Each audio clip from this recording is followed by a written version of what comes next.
स्वागत है।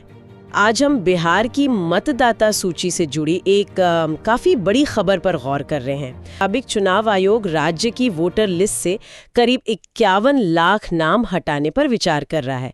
ये अपने आप में एक बहुत बहुत बड़ी संख्या है।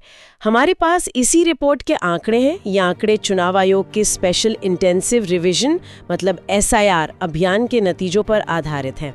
SIR मतलब वो एक खास मुहिम थी जिसमें घर घर जाकर वोटर लिस्ट को बारीकी से परखा गया। तो आज की इस चर्चा का मकसद है इन आंकड़ों के पीछे की कहानी समझना और जानना कि इसका असल मतलब क्या है। तो चलिए इस मामले की थोड़ी गहराई में उतरते हैं। आखिर ये 51 लाख नाम हटाने की नौबत आई क्यों, मतलब क्या वजह है? बिल्कुल, 51 लाख एक सच में चौंकाने वाली संख्या है और ये चुनाव आयोग की एक बड़ी सफाई मुहिम की तरफ इशारा करती है।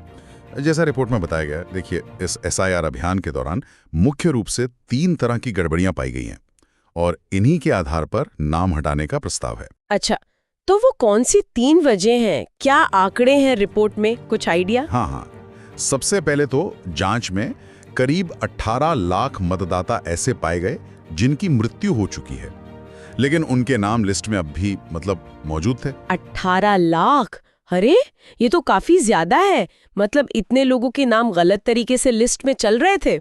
अच्छा, और दूसरी वजह क्या निकली? दूसरी वजह है मतदाताओं का स्थायी रूप से कहीं और चले जाना, शिफ्ट हो जाना।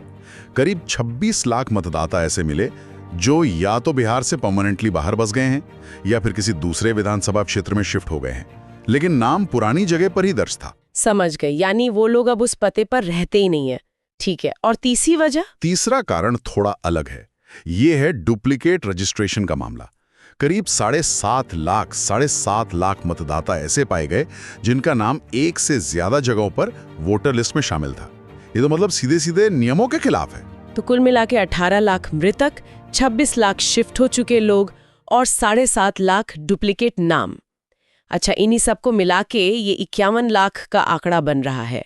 रिपोर्ट में एक और बात थी कि करीब 11,000 लोगों की जानकारी सर्वे में मिल ही नहीं पाई, ऐसा कुछ? हाँ, ये भी एक पहलू है, वो शायद ट्रेस नहीं हो पाए।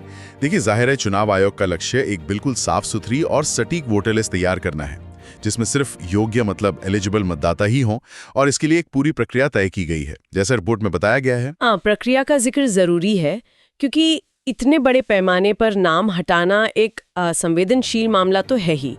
रिपोर्ट के मुताबिक जिन लोगों के नाम हटाने का प्रस्ताव है उनकी लिस्ट राजनीतिक दलों और उनके बूथ लेवल एजेंट यानी BLAs के साथ साझा की गई है। बिल्कुल सही, ये BLA स्थानीय स्तर पर पार्टी के प्रतिनिधि होते हैं जो वेरिफिकेशन में मदद करते हैं, और ये पारदर्शिता के लिए बहुत जरूरी कदम है। पार्टियों को 25 जुलाई तक इस पर अपनी प्रतिक्रिया या पुष्टि देनी है। इसके बाद की प्रक्रिया भी तय है। 1 अगस्त को एक ड्राफ्ट वोटर लिस्ट प्रकाशित होगी। और अगर किसी को लगता है कि उनका नाम गलत हटा दिया गया है या किसी और का नाम गलत जोड़ा हुआ है, उसके लिए क्या? उसके लिए भी व्यवस्था है। 1 अगस्त से 1 सितंबर तक का समय रहेगा। इस दौरान लोग अपने दावे या आपत्तियां दर्ज करा सकेंगे। इन सब पर विचार करने के बाद ही अंतिम फैसला होगा। अच्छा, तो पूरी जांच पड़ताल और सुनवाई के बाद फाइनल लिस्ट आएगी। ठीक है। रिपोर्ट में इसकी कोई तारीख दी गई है फाइनल लिस्ट की?